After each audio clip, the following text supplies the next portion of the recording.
Ciao a tutti amici scacchisti, oggi vi faccio assistere a qualcosa di surreale che secondo me difficilmente avete già visto durante una partita di torneo standard. Perché quello che è successo in questa partita, secondo me, non lo ripeterò mai più. Ci sono tante premesse da fare. Giocavo contro un avversario che va intorno ai 1700 punti elo e questa partita, ragazzi, considerate che l'ho vinta in 8 mosse. Ma il problema è che quando l'ho vinta non ero in una situazione dove uno può abbandonare perché magari sta a più 5, più 6 o comunque in una condizione dove si è strapersi. Stava sicuramente in svantaggio, ma non in uno svantaggio tale da permettergli di abbandonare la partita. Andiamo poi a vedere com'è andata.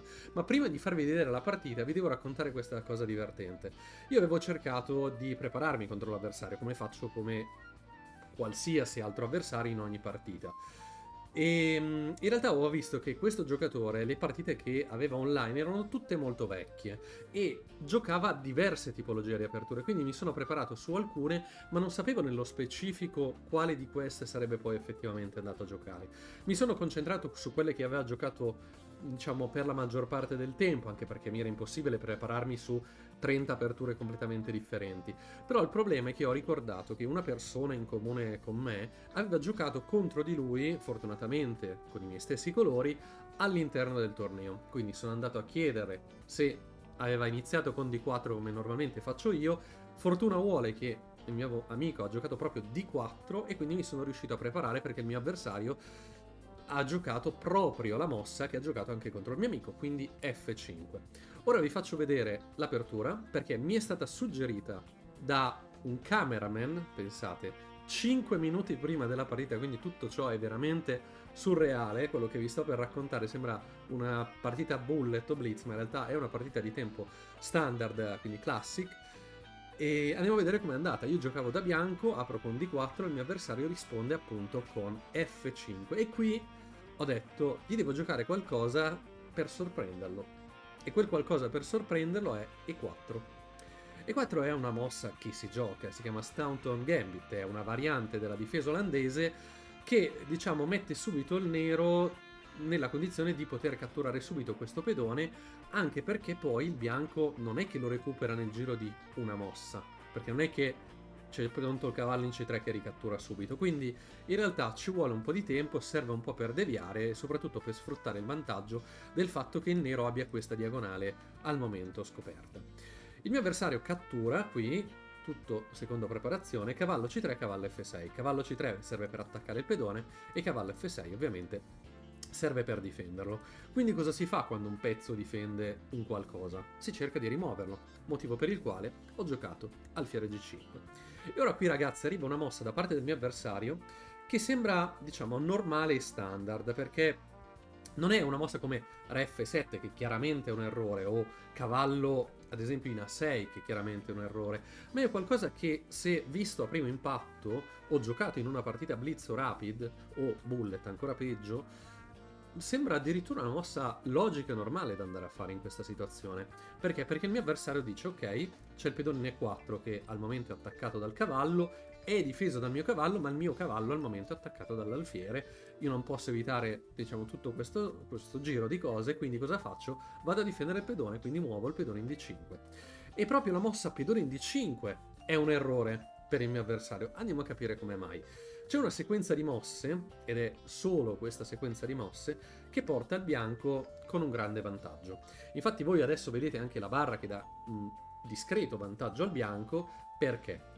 Perché il bianco qui, che si trova, ripetiamo, in una situazione dove ha perso completamente il controllo del centro e ora il pedone D5 sta difendendo il pedone in E4, gioca alfiere per F6. Qui viene giocato E per F6 perché bisogna ovviamente andare a ricatturare.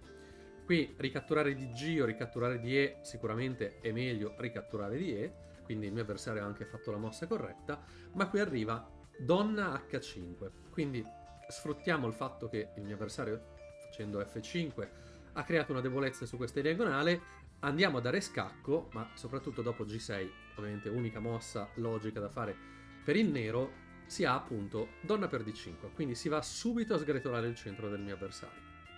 Lui risponde con donna per D5, io gioco cavallo per D5 e qui ragazzi incredibilmente il mio avversario ha abbandonato. Siamo a un più 1.1 per me, quindi non un vantaggio così stratosferico da giustificare appunto un abbandono.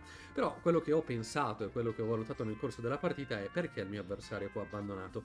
Il bianco qui sta minacciando, si vede subito, cavallo per C7, quindi probabilmente la mossa che il nero vorrà andare a fare sarà re di 8.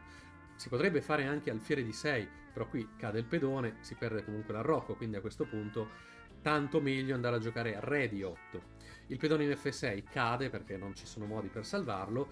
Qui attenzione che non si può giocare alfiere G7 perché no, si riprende in E4 e se il nero decide di catturare si inchioda l'alfiere, quindi si guadagna anche un pezzo, quindi questa non è possibile. Quindi dicevamo cavallo per F6, alfiere in G7 non è possibile, però cos'è possibile fare qua? Si può fare alfiere F5, così da evitare cavallo per E4, però diciamo questa qui è idealmente la situazione ideale per quanto riguarda il nero, però si trova senza poter arroccare, con i pezzi che possono essere sviluppati diciamo in una casella. Questo alfiere ad esempio è ultra passivo perché in questa diagonale non può neanche giocare, e quindi probabilmente il mio avversario ha deciso di abbandonare in questa posizione proprio perché per lottare magari per 2 ore in una posizione brutta da giocare o ultra passiva ha detto lascio perdere, mi concentro sul